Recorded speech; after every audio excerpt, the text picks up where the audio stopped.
Before we delve into this gripping narrative, please share in the comments where you're tuning in from to experience this poignant tale. The night that changed everything. I never thought I'd tell this story. Some things just stick with you. Moments burned into your memory like a scar you can't erase.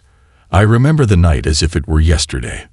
The chilling wind, the silence of the neighborhood, and the distant hum of a siren that felt too far away to matter.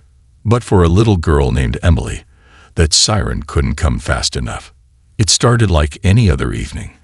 I was sitting by my window, sipping my tea, watching the dim streetlights flicker outside my small apartment. From where I lived, I had a clear view of the house across the street, the kind of house that always looked peaceful from the outside, with its neatly trimmed hedges and a welcome mat that probably hadn't meant anything in years. But inside that house, behind closed doors, a storm was brewing. Emily was just 10 years old, a quiet girl with big brown eyes that held a sadness far beyond her years. I'd seen her playing in the yard a few times, her laughter swallowed by the tension that always seemed to hang over that house. Her mother, Sarah, worked long shifts at the hospital, leaving Emily alone with her stepfather, Greg. And Greg, well, let's just say he wasn't the kind of man you'd want raising a child. That night, I saw it happen. It was close to midnight when I first heard the muffled shouting. At first, I ignored it. People argue. That's just life. But something about the tone in Greg's voice made my skin crawl. It was low, sharp, like the sound of a snake coiling before it strikes. Then came the crash. A loud thud, followed by the unmistakable sound of glass shattering. I sat up, my heart pounding, gripping my cup so tightly my knuckles turned white. Then I saw her. Emily, standing in the front yard barefoot, shivering in her thin nightgown. Tears streaked her face as she clutched her small arms around herself, her shoulders trembling with silent sobs. The porch light cast an eerie glow around her, making her look even smaller than she already was. And then, the door slammed behind her. Greg had locked her out. For a moment, she just stood there, as if she couldn't quite believe what had happened. I could hear him shouting from inside, his words slurred, his rage unchecked. "Maybe this will teach you a lesson," he bellowed, followed by another crash, something heavy hitting the wall. My blood turned cold. I had seen bad men before, men who used their strength to control, to punish. But this was different. This was a child, a little girl left outside in the cold because of some twisted punishment. She took a step forward, her tiny feet pressing into the wet grass, looking toward the door as if hoping it would open. But it didn't. She tried knocking, soft at first, then harder. "Please," I heard her whimper. "Please let me in." No answer. That was the moment I knew I couldn't just sit there. I grabbed my phone and called 911. My hands were shaking as I pressed the numbers, my voice unsteady when the operator answered. "There's a little girl outside. Her stepfather locked her out," I said quickly, my eyes never leaving Emily. "She's crying. She's scared. Please, you need to send someone now." The dispatcher asked for the address, my name, details. I gave them everything, not caring if Greg found out I was the one who called. I wasn't about to let this go unanswered. Then something happened that made my stomach twist in knots. Emily stopped knocking. Instead, she turned, looking down the street as if searching for something, someone. And then she started walking. I panicked. I didn't know where she was going, but I knew it wasn't safe. A little girl wandering the streets alone in the middle of the night. Anything could happen. I grabbed my coat and rushed outside, my slippers barely holding onto my feet as I ran. "Emily," I called softly. She flinched at the sound of her name, turning to look at me with wide, terrified eyes. For a moment, I thought she would run. But then, she just stood there, hugging herself even tighter. "Sweetheart, where are you going?" I asked, keeping my voice gentle, non-threatening. She sniffled. "I don't know." Her voice was so small, so broken, that it nearly shattered me right there. "Come here," I said, opening my arms slightly. "It's okay." For a few agonizing seconds, she hesitated. Then, slowly, she took a step toward me, and then another. And before I knew it, she was in my arms, sobbing into my coat.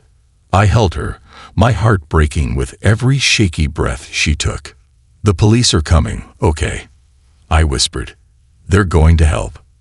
She tensed at the mention of the police, and for a moment, I worried she might pull away. But instead, she just nodded against my shoulder.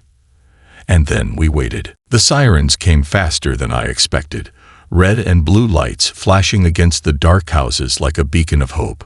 Greg must have seen them too, because, suddenly, the front door swung open. "What the hell is this?"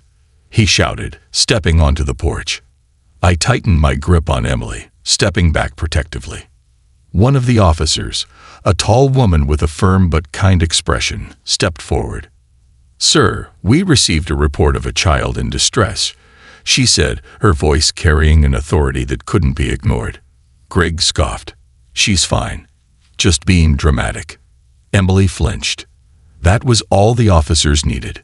Within minutes, Greg was in handcuffs, his protests drowned out by the sound of justice catching up to him.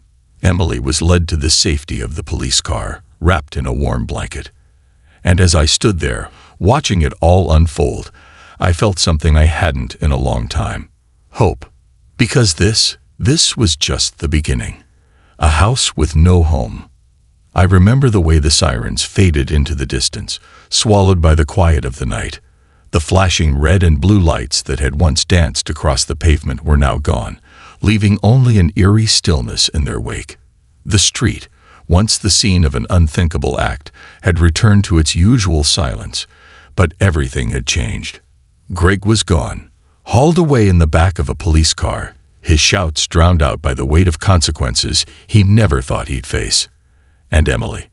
She was still here, standing in the driveway, wrapped in a police-issued blanket that was too big for her small frame. She looked like a ghost, a child displaced, a girl who had a house but never truly had a home. I wanted to say something, to offer comfort, reassurance. But what could I possibly say? That everything would be okay. That she was safe now. I wasn't sure if she'd believe me. I wasn't sure if I believed it myself. The officer who had taken charge, Officer Daniels, crouched in front of Emily, her voice soft but steady. "Your mom is on her way, sweetheart." Emily barely nodded. She just stood there, her fingers gripping the blanket like it was the only thing tethering her to reality. I watched as she shifted her weight from one foot to the other, her tiny toes curling against the pavement, the cold creeping into her skin. She wasn't crying anymore. That was the part that unsettled me the most. Tears meant she still had something left to break. But this silence, it was the kind of quiet that came when someone had run out of pieces to shatter. I took a hesitant step forward. "Emily," I said gently, "would you like to wait inside? It's warm." She hesitated. Her eyes flicked toward her house, the place she should have felt safest but never did. Then she looked at me. And for the first time, I saw something in her expression that hadn't been there before. Not fear, not sadness, but exhaustion. Without a word, she nodded. Officer Daniels exchanged a glance with me, as if silently asking if I was sure. I nodded back. I wasn't sure, but I knew I had to try. Inside, I guided Emily to the couch, letting her settle into the worn fabric cushions. I had lived alone for years, my house a quiet sanctuary I had grown used to. But now, with her sitting there, small, fragile, lost, it felt different. Like the silence was heavier, pressing down on both of us. I made her tea. Not because she asked, not because I was sure she even liked it, but because I needed to do something. Anything. I set the mug in front of her, watching as she wrapped her hands around it. She didn't sip it, just held it, letting the warmth seep into her fingers. For a while, neither of us spoke. Then, she broke the silence. He does that a lot. Her voice was quiet, too quiet. I didn't have to ask who she meant. I swallowed the lump in my throat. Locks you out. She shook her head. Finds reasons to be mad. She said it so simply, like it was a fact of life. Like saying, the sky is blue or the sun rises in the east. I clenched my jaw, forcing my hands to stay steady on the table. I wanted to tell her that it wasn't normal, that what he did wasn't right, that no child should have to live like that. But I knew words wouldn't fix what had already been broken. So instead, I asked, "Does your mom know?" Emily hesitated. "She works a lot," she said finally. That was an answer without being an answer. I sighed, rubbing my hands over my face. I had been a bystander for so long, watching the tension in that house unfold from across the street, pretending it wasn't my place to interfere.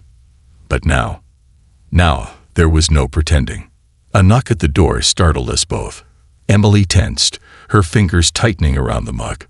"It's okay," I assured her, rising to answer. When I opened the door, I saw her. Sarah, her mother. Her face was flushed, her hair pulled into a messy ponytail, strands sticking to her forehead, as if she had run all the way here. Her eyes darted past me, searching, landing on the small figure sitting stiffly on my couch. She exhaled sharply. Emily. Emily didn't move, didn't run to her, didn't say her name. And that silence said everything. Sarah pushed past me, dropping to her knees in front of her daughter. "Baby, I'm so sorry," she whispered, her voice cracking. "I came as soon as I could." Still, Emily said nothing. And that's when Sarah turned to me. "What happened?" I glanced at Emily before answering. "Greg locked her outside," I said carefully. "In the middle of the night. She was crying, alone. He refused to let her in." Sarah's face crumpled. She squeezed her eyes shut, her hand shaking as she reached for Emily's. "Baby, I didn't know," she whispered. "I swear, I didn't know." Emily finally looked up. Something flickered in her eyes. Anger, hurt, maybe even betrayal. "You didn't see," she said. Her voice was soft, but the words landed like a punch. Sarah inhaled sharply. "I should have." I watched as something unspoken passed between them. A mother and daughter. A relationship strained, yet tethered by something stronger than pain. Love. Flawed, imperfect, desperate love. Officer Daniels cleared her throat behind us. "Sarah, we need to talk about what happens next." Sarah nodded, her jaw tight. "I want him gone," she said. Her voice was steady now. Fierce, unwavering. And in that moment, I realized something. This wasn't just about Greg anymore. This was about Emily. About breaking the cycle before it swallowed her whole. Sarah turned back to her daughter, tears shining in her eyes. "I'm not letting him hurt you ever again," she whispered. And for the first time that night, Emily let herself believe it. The weight of silence. I don't think I'll ever forget the look on Emily's face when she heard her mother say those words. "I'm not letting him hurt you ever again." Hope flickered in her eyes, but it was a fragile thing, like a candle on the verge of being blown out. I wanted to believe that was all it took, a mother's promise, to erase the years of fear, the loneliness, the nights spent dreading the sound of a man's footsteps. But trauma doesn't disappear just because you tell it to. It lingers. It burrows deep into your skin, your bones, your very sense of self, whispering that safety is a lie and love is just another way to get hurt. Emily wasn't ready to believe in promises. Not yet. And neither was I. The officers stayed for a while, taking statements, asking questions, jotting down notes on small notepads that would become nothing more than another case file, in a system already drowning in them. I listened as Sarah told them everything. About Greg's temper, about the nights he drank too much, about the bruises that always had an excuse. She admitted what no mother ever wants to admit, that she should have seen the signs, that she should have left sooner. The officers nodded, professional and detached, but I saw the flicker of empathy in their eyes. They had heard this story before. Different names, different houses, but always the same pain. Always the same cycle. "We'll be filing a restraining order," Officer Daniels said, "but he'll make bail eventually." Sarah's face paled. "So what do I do?" The officer hesitated. "Do you have family? Somewhere safe to go?" Sarah's hands tightened in her lap. "My parents live out of state. I don't have anyone else." She glanced at Emily, who had barely spoken since we came inside, her fingers still clutching the police blanket as if letting go would mean losing the only protection she had left. Then Sarah looked at me, and I knew what she was going to ask before she even opened her mouth. "I know I have no right to ask this," she said quietly, "but could we stay here? Just for a few days. Just until I figure out what to do." I should have hesitated. I should have thought it through. But I didn't. "Of course," I said. And just like that, my house wasn't mine alone anymore. At first night was the hardest.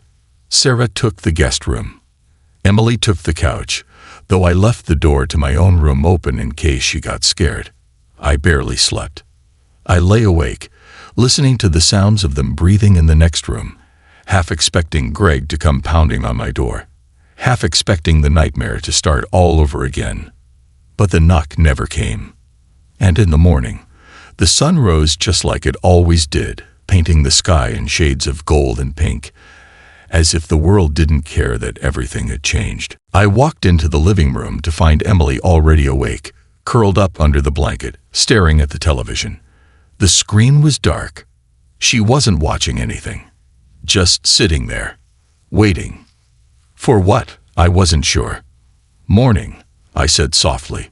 She didn't respond at first. Then, slowly, she turned her head to look at me. "I had a dream," she said. I sat down beside her. "Do you want to tell me about it?" She hesitated, then nodded. "I was back at the house," she said.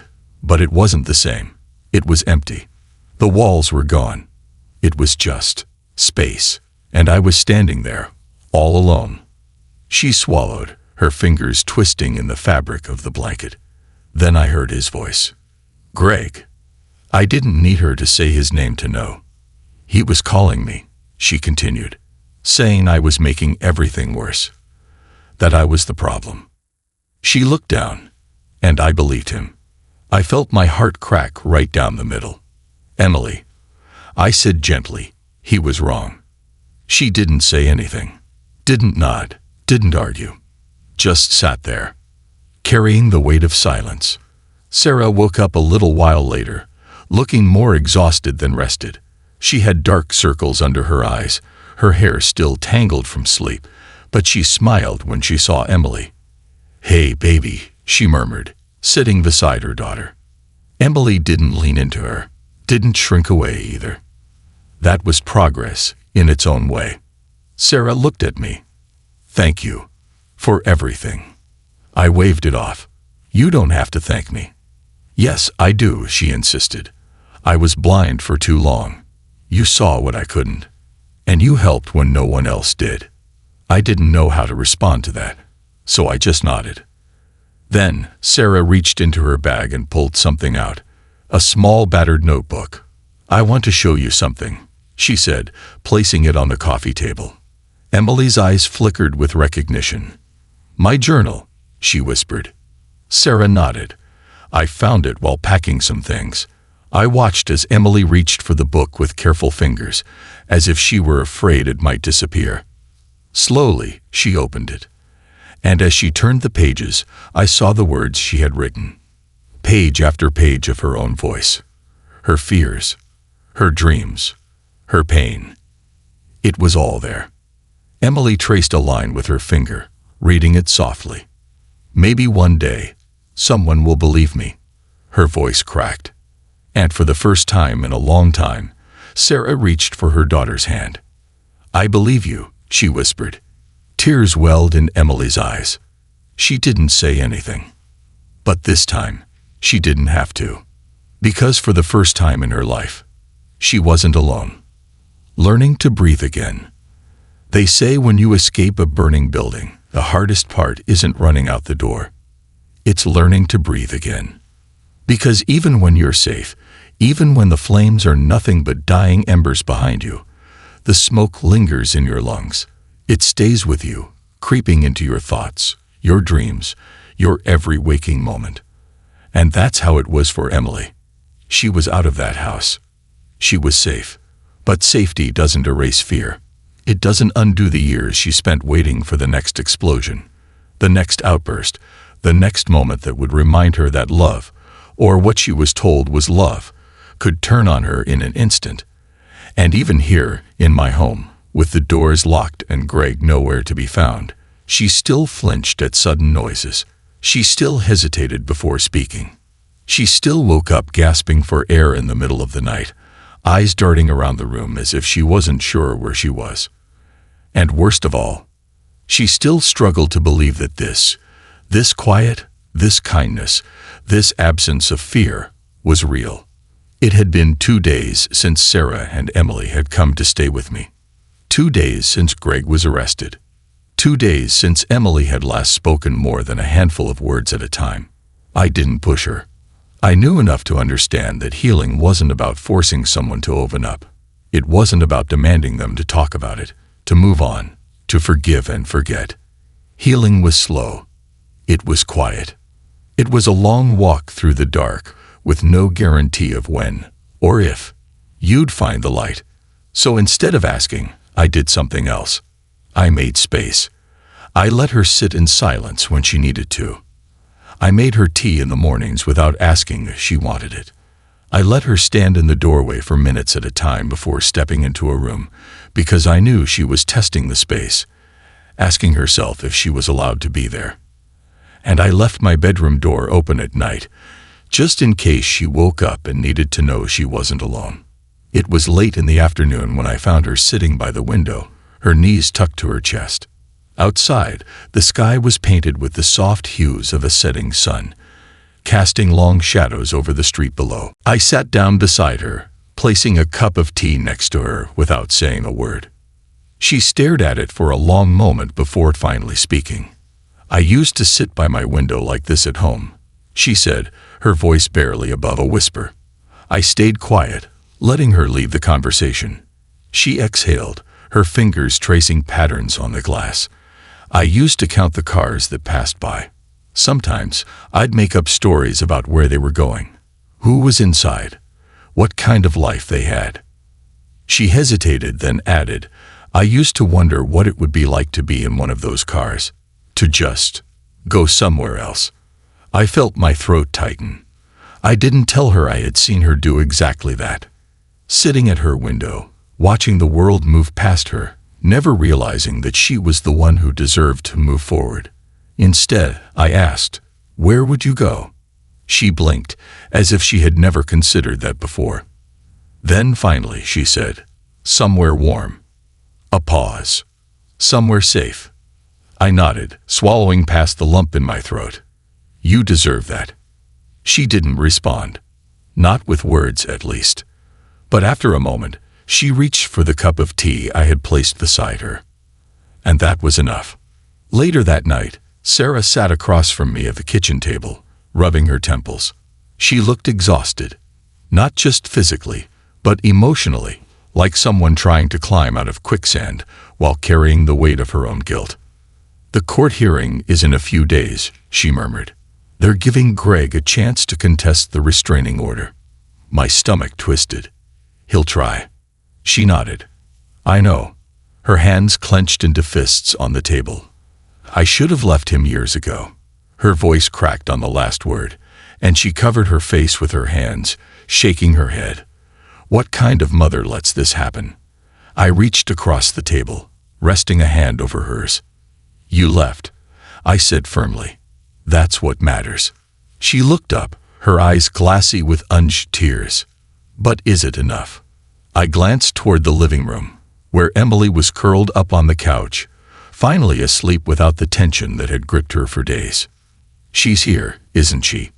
I said softly. Sarah let out a shaky breath. She used to have nightmares, she admitted, and every time, Greg would say she was just being dramatic, that she was overreacting. She exhaled sharply, shaking her head. And I believed him. I let him make me believe that. I tightened my grip on her hand. But now you believe her. She swallowed hard, nodding. That's enough. That night, something happened that I didn't expect. I was locking up for the night when I heard soft footsteps behind me. Turning, I found Emily standing there, her small figure barely illuminated by the hallway light. "Can I ask you something?" she whispered. I nodded. "Of course." She hesitated, biting her lip before finally asking, "How do you know when you're safe?" Her question hit me like a punch to the gut. Because the truth was, I didn't know how to answer that. I had spent years learning that safety wasn't about where you were. It wasn't about locked doors or distance, or even the absence of danger. It was about trust. It was about knowing that if something bad happened, there would be someone there to believe you, to stand by you, to protect you. So I knelt down, meeting her gaze. "When you don't have to ask that question anymore," I said softly. She searched my face, as if trying to decide if she could believe me. Then, after a long moment, she nodded. And for the first time since she had arrived, she stepped forward, hesitantly, carefully, and hugged me. She was still learning to breathe again. Still healing. But in that moment, I knew she had taken her first real breath. And that was enough. The first sunrise.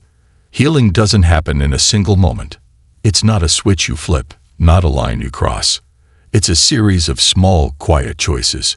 Choosing to breathe when the weight of the past tightens around your lungs. Choosing to trust when every scar in your heart tells you not to. Choosing to believe, even when you're not sure how. And for Emily, healing started with something simple. A sunrise. The morning of the court hearing came faster than any of us were ready for. Sarah sat at the kitchen table, absently stirring her coffee, though she hadn't taken a sip. Her fingers tapped against the rim of the cup, a nervous rhythm, a silent prayer. Emily stood by the window, watching the street with careful eyes. She wasn't looking for Greg. Not anymore. She was looking at the world outside, at the way the early morning light softened the edges of everything, making even the roughest places seem gentle. She was seeing the world as if it belonged to her again. I approached slowly, standing beside her. "It's beautiful, isn't it?" She nodded. She turned to me, her brown eyes reflecting the gold and pink hues of the morning sky. "The very first one," she said. "The first time light ever touched the earth. Before people, before houses and roads and everything. Just the sky and the sun. Do you think it was scared?" I frowned slightly, confused. "Scared?" She nodded. "The sun," she whispered. "Do you think it was scared to shine for the first time?" My heart squeezed in my chest. I looked at her, this little girl who had spent so long trapped in shadows, who had been told she was too much, too loud, too sensitive, too small. And suddenly, I understood what she was really asking. She wasn't talking about the sun. She was talking about herself. She was asking if it was okay to step into the light. If it was okay to take up space. If it was okay to exist fully, without fear. I swallowed the lump in my throat. I think, I said carefully, that maybe the sun was nervous at first. Maybe it wondered if the sky would even want it there. But then, I pointed toward the horizon, where the first rays of light stretched across the sky like fingers reaching for something just out of reach. Then, it rose anyway. Emily was quiet for a long moment. Then, in a voice so small I almost missed it, she whispered, "I want to be like that." A pause. A deep, shaky breath. And then she said the words that made my heart break and heal all at once. "I don't want to be afraid anymore."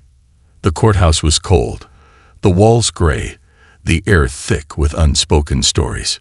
We sat in stiff chairs, waiting for Greg to arrive. Sarah held Emily's hand, her grip tight but steady. I sat beside them, ready for whatever came next. When Greg walked in, I felt Emily tense. She didn't cry. She didn't hide. She just sat there, staring at the man who had once controlled every part of her life. For a split second, I wondered if she would shrink back, if the fear would take over. But then, she lifted her chin. She didn't flinch. She didn't look away. She met his gaze head-on. And she didn't blink first. Something inside me swelled with pride. She wasn't the same little girl he had locked outside in the cold. She wasn't afraid of the dark anymore. And Greg. For the first time, he was the one who looked small. The restraining order was granted.